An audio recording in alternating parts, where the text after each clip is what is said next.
नमस्कार, the Bihar to पे सभी दर्शकों का स्वागत है। मैं आपके साथ रत्नेश पांडे। देखिए, नागालैंड में विधानसभा का चुनाव होने वाला है और तमाम जो बिहार की पार्टियां हैं, जैसे जदयू हो गई, आरजेडी हो गई और अब लोजपा रामविलास की पार्टी जो है वो अपना कैंडिडेट नागालैंड के विधानसभा चुनाव में उतार रही है।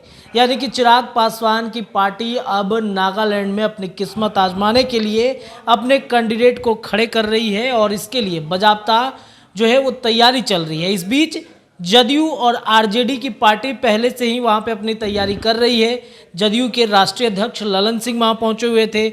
आरजेडी के तरफ से भोला यादव वहाँ पे पहुँचे हुए थे। कृषि मंत्री सर्वजीत वहाँ पे पहुँचे हुए थे और अब चिराग पासवान की पार्टी भी तैयारी कर रही है।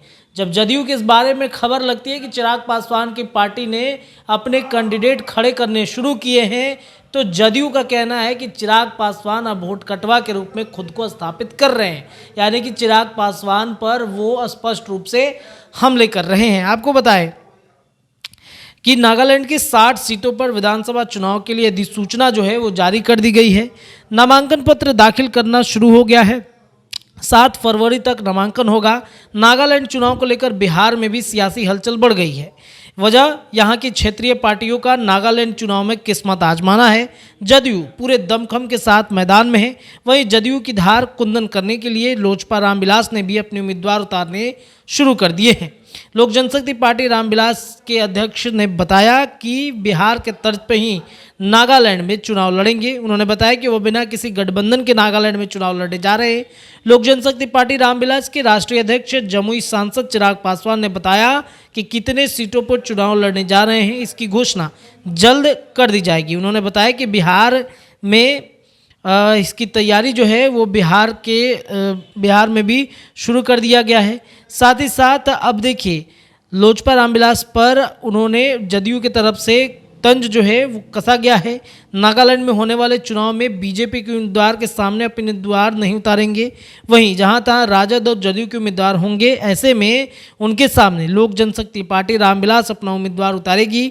माना जा रहा है कि बीजेपी को फायदा पहुंचाने के लिए लोजपा रामविलास अपने उम्मीदवार उतार रही है। लोजपा के इस निर्णय पर जदयू नेत्री भारती मेहता ने तंज कसते हुए कहा कि रामविलास पासवान के पुत्र चिराग पासवान वोट कटवा के रूप में खुद को स्थापित कर रहे हैं। भारती मेहता का कहना है कि नागालैंड में जदयू राजद उम्मीदवार के खिलाफ उम्मीदवार उतारने से ही तय हो जाएगा कि वो भारत में सबसे बड़े वोट कटवा के रूप में खुद को साबित कर रहे हैं। उन्होंने कहा कि नागालैंड में लोक जनशक्ति पार्टी के चुनाव लड़ने से जदयू पर कोई असर पड़ने वाला नहीं है। जदयू नेत्री ने दावा किया कि लोक जनशक्ति पार्टी नागालैंड में बिहार के तरह ही जीरो पर आउट हो जाएगी। अब देखने वाली बात यह है कि लोक जनशक्ति पार्टी रामविलास नागालैंड चुनाव में कितने सीटों पर चुनाव उतारती है और इससे बीजेपी को फायदा होता है या जदयू की हार होती है।